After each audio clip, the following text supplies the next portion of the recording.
So all this week we are finding out about Ed's Space, which is a mental health charity relatively new here on the Isle of Man, but doing some excellent work for our community.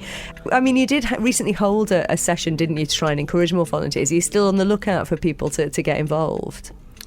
Yeah, we're looking for another couple of male volunteers, and I believe we're looking for another couple females as well. Yeah. So we are expanding the clubs next year, so we will be looking for more volunteers in the future as well. Yeah, and the other thing is, of course, you were originally just Douglas, then you expanded to Ramsey, so hopefully, is it like, are you trying to go to sort of all Ireland? Is that the idea? Oh, yes. Yeah. We'll have them. We'll have them. Shirley, this charity was started in the name of your brother, in honour of your brother. Just tell us a little bit about him. Oh, Eddie was a character. He really, really was. He'd be known like Del Boy. He was 50, had a lovely family, great sister, of course. But mental health just got the better of him. And I think this is the thing that's obviously come out through your charity, and one of the reasons why you wanted to do this charity in the first place is to encourage people to talk, because I think especially when it comes to men, there is something of a stigma, isn't there, about sort of sharing your feelings? Definitely. People are scared to open up. They feel that they're alone and they're the only ones going through this, but they're not. And it does help knowing that you're not alone.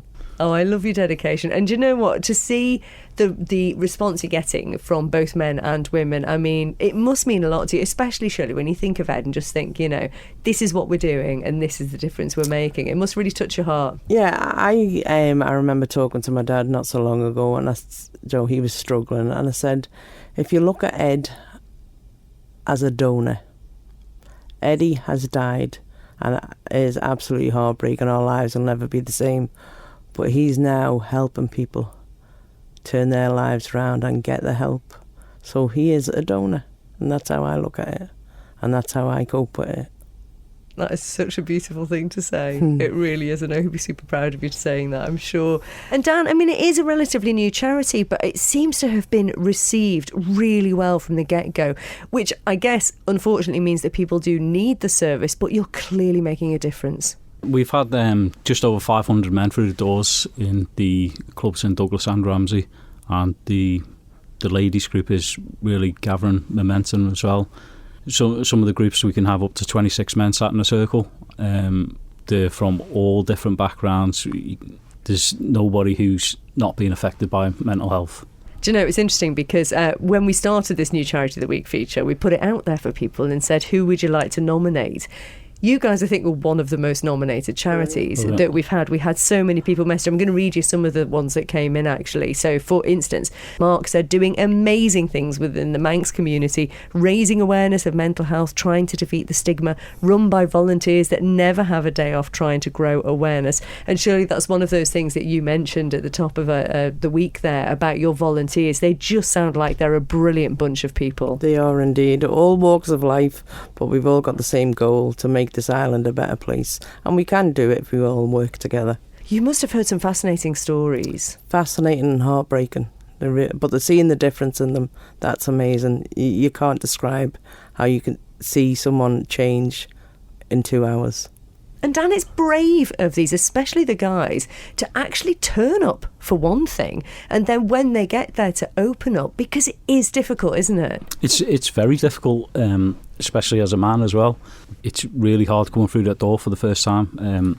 We actually put out a video on our Facebook page so people could see what it was actually like coming in for the first time, just so they know it's a safe space. For those that haven't seen the video yet and haven't been, what can they expect? They can expect a lot of support, and a lot of the guys they're very surprised that there are other people in the room who are either going through what they're going through or have been what they're going through. All our volunteers, we've all had our issues, and we do so quite openly about it at the sessions, and we encourage other men to just get everything out. And it's the difference between somebody coming in and leaving is incredible. They come in feeling quite low, and then you can literally see the weight being lifted off them through the night, and then they leave totally different people, really happy. So, and they have a laugh. Yeah, they have a good laugh there as well. Yeah. Then do they come back again, or how does it usually work? Yeah, the guys can come back as many times as they want. Sometimes men only come for one session and they feel like that's enough. Some men come every single week. It's always going to be open for them for whenever they do need it. If someone only wants to come for a couple of weeks and then they think they're okay for a few months, it's fine for them to come back. They don't have to give their names. It's totally confidential. It's a drop-in. Yeah, it's a drop-in session. We're here for you. That's it. What sort of ages do you tend to see? Is there like one age more than others, or the men's group? We've got guys from 18 up into the late 80s.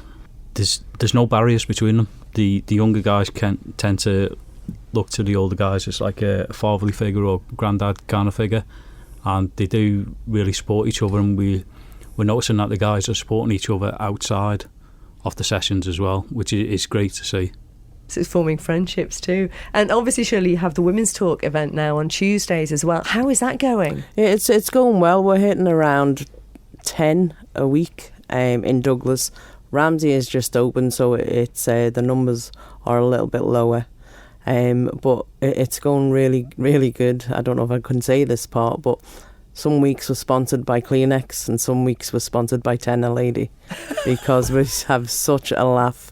But it's so good. Well, Dan, if someone's listening and they're not quite yet at that point where they're thinking, oh, I'm going to turn up, what would you say to them to sort of encourage them?